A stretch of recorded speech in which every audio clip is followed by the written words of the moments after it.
I'm Chris. I play bass. I'm Jason. I play guitar and sing. And we're in a band called Death is a Dialogue.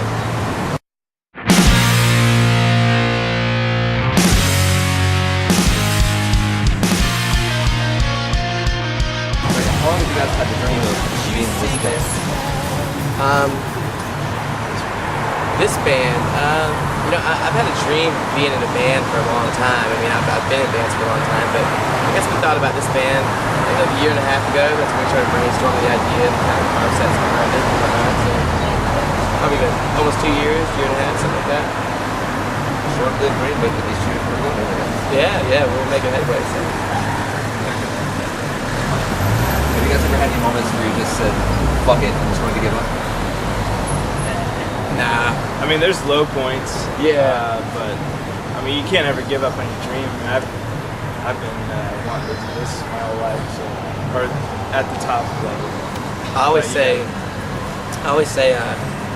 it's a lot cooler to be that guy that's like, when you're like, hey, I'm in a band, than to be that guy to say, hey, I used to be in a band, so I'm still in a band. Yeah. So, what were some of the points when you guys, like, some of your low points? Your worst low point? The worst low point? We're pretty fortunate, I think, for the most part. Yeah, I mean, you play some shows that don't have a great response from the crowd, but Or more of just like not a crowd to respond at all, you know? You're on tour and you drive like 1,000 miles away from home and you play a show where there's like 5 people there, and then at the end of the night, you know, you get $20. Like, that's pretty low. That's probably as low. That's when it gets low for me, is because that's discouraging, you know. But you just got to realize that it's not about just that one show. It's pretty much just about all the shows combined, you know. Like, you might have 20 other shows that month that make up to that one. So you just got to keep it in there, you know, stick with it. So. Personally, would you say you did music more for you? Or, That's a good question. I don't know the answer to that, really. I'd say 50-50. I'd say 50-50. I mean, I would say I do it for the crowd. Okay, here's the thing. I do it for myself because that's what makes me happy. But I'm not happy unless the crowd is happy. If the crowd's not getting pumped up and they're not into it, then I'm not going to be happy with it either. So I guess you could say both is the answer. That's an excellent question, man. No one's ever asked me that before. I like that. It's my 50-50 decision. Yeah. what's the weirdest thing that happened to you guys on last summer's work tour? Let's see. The weirdest thing. I mean, there's a lot of weird things that go around. I mean, I walked around the whole amphitheater with a Lego helmet on. Yeah. That was pretty weird. I sweat my ass off, but yeah, and that actually, speaking of that, that's kind of what got us like.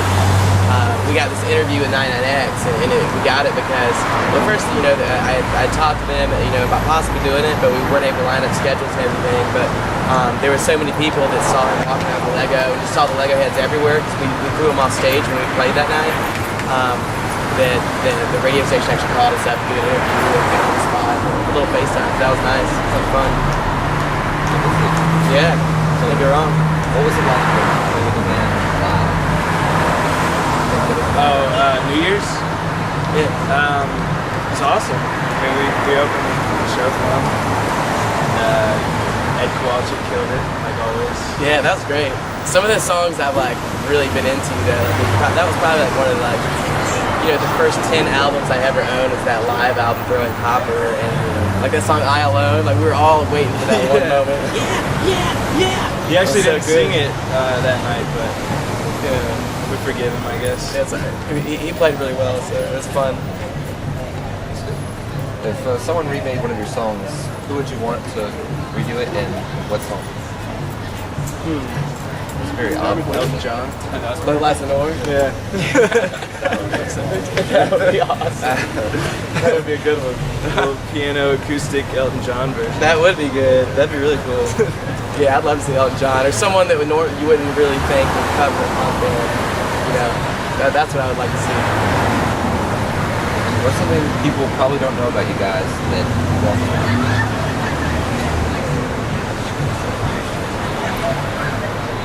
Something that we don't know. They don't know. They don't know, but we want them to know it.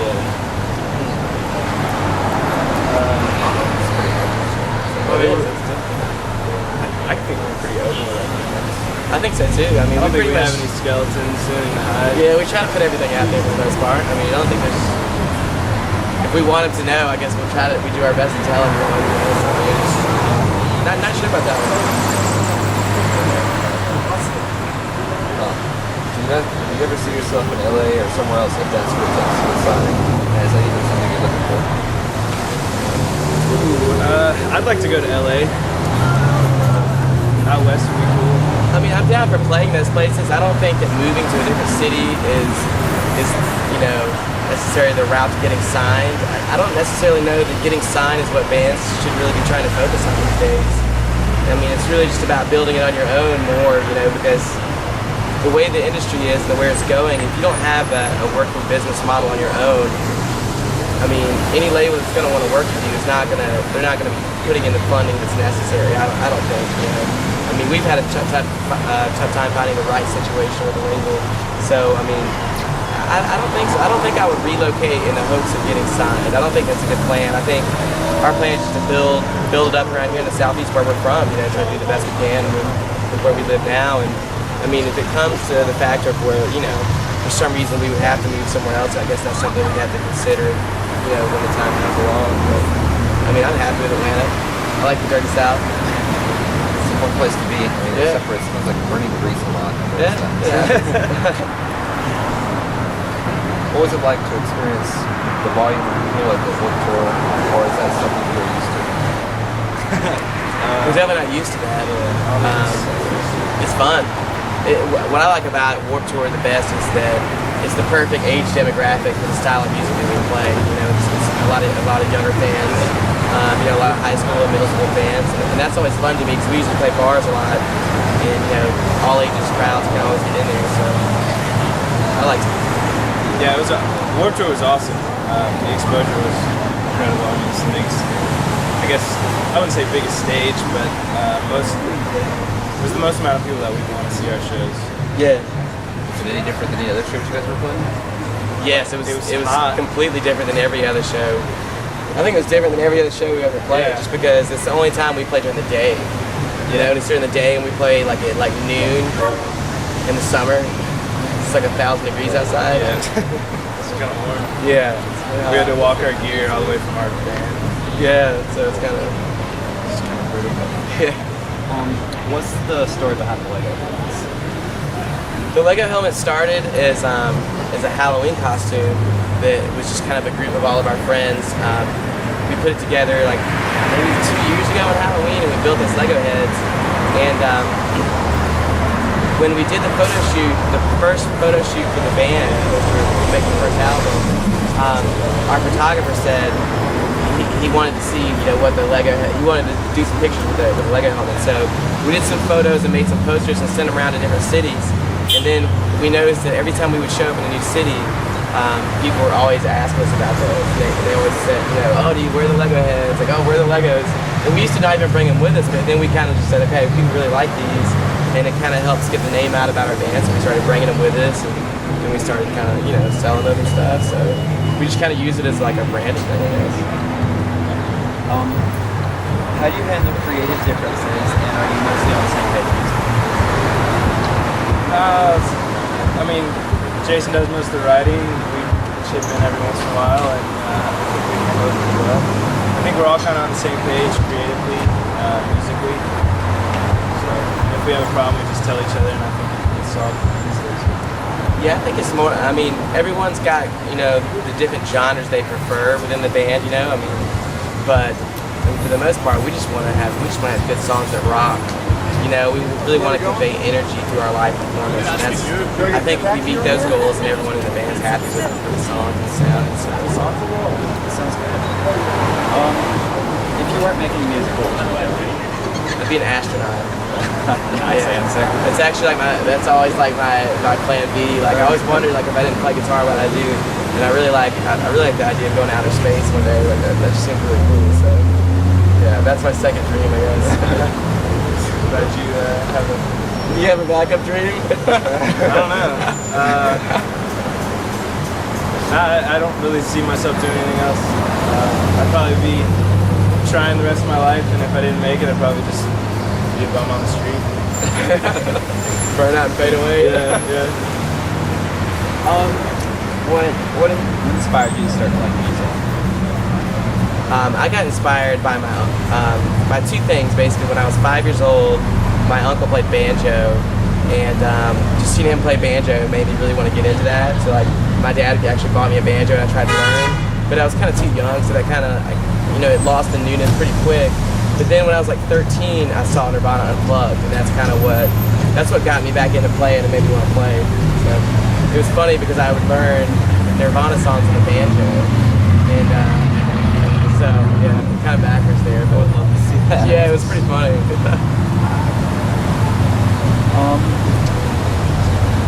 How'd you come up with the name for the band?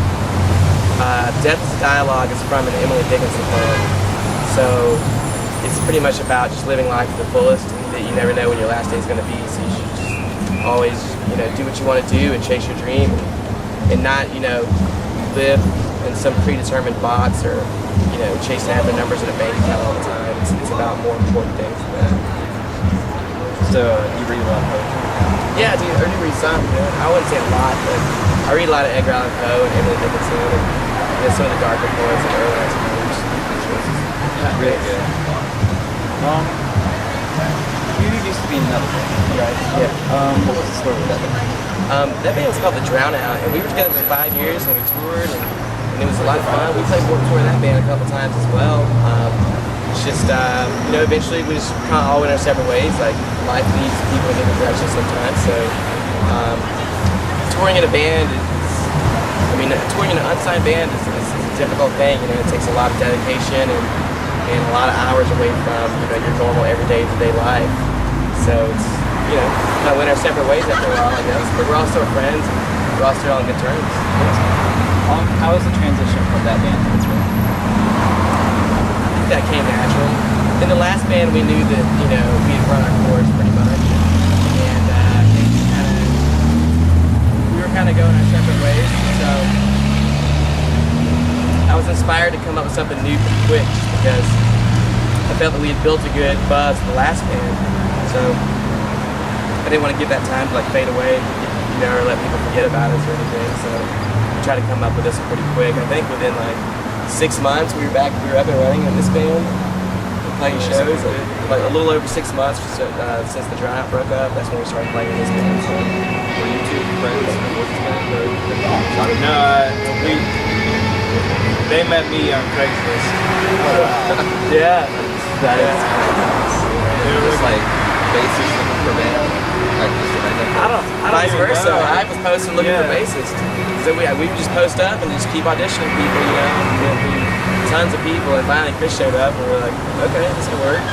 Yeah, I was actually in a transition stage between bands, and I had just moved down to Atlanta, so I was looking for a band. And I don't know if I was actively looking for one or not, but you hit me up about it. I came out and it seemed to work, so Yeah. it still does. It worked out.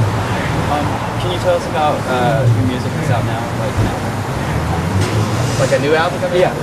Yeah, we're actually starting recording our new album tomorrow, and those songs are going to be similar to the first EP, but a little faster and a little more technical than some of our earlier stuff. But I'm pumped about it. It's songs that we've been playing live for a while, so we're finally getting the chance to lay them down and record them. So it's exciting. What was your name? Leech is one of them. Living Out Loud. We're recording Doomsday. There's a song called These Whores. What's the thing? Are we doing 5 more miles? I don't think so. Not in this area. I think that's all. There's one more in there somewhere. I forget which one. Who's producing the album? I'm co-producing it with a guy named John Brickovich from Sonica Recording. So me and him are tag team in it basically. He's gonna do some engineering and I'll do some production as well. So You have a projected release date? hopefully by April 21st is what we're shooting for. Yeah, that should be that's supposed to be the CD release party, so we're gonna try to get that done in time. What are some artists that you're listening to? I listen to a lot of Rise Against and Against Me and Every Time I Die. Foo Fighters. I I actually listen to a lot of Bring Me the Horizon. It's a little, Yeah. it's a little those heavier, guys. but you know, they're good. I like Refused. Yeah. Yeah, they're good. Architects we like them too. Yeah, Architects are really good. What's that one? Closure in Moscow? Yeah, they're good. They're really good. That's a new Mars band. Volta, that kind of thing. You mentioned about it before, but how do you feel about the state of the music industry right now? It's wonderful. I don't know. It's not the same as it used to be. That's what I say about that.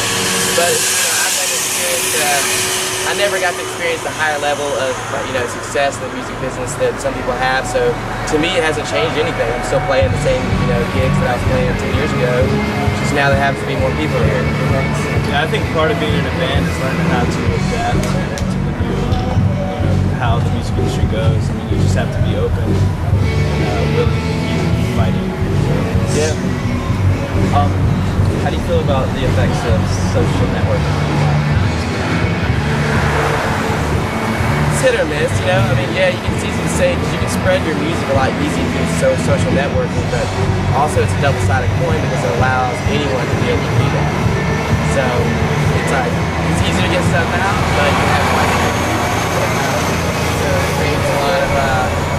To me, it makes it easier to get shows, but it makes it harder to get shows because it's easier to find places. It's easier to turn fans on to new music, but it's so saturated now that it's like. I mean, you can say, I can spread my music on Facebook, but if you blindly message someone on Facebook and just ask them to check out your band, I mean, the chances are that they're not really going to appreciate that very much because 1,000 people have already done that. So it's tough to say. I mean, overall positive though, it's easy to share and build bands. But Yeah, you can build up a band a lot faster. exactly. You don't have to. It's easier to find people and do it faster. Yeah. How's this tour been? We're actually just doing one-offs right now, so it's not like a complete tour, back to back to back. But I mean, we're always happy to play. As long as there's people there to play to, we're happy. So. On Facebook, you were talking about the show. You're excited about it also. It's because my old band, we used to play with the other two bands playing tonight, and the last time we played Star Bar was 3 years ago. It was a really solid show. We had a good time.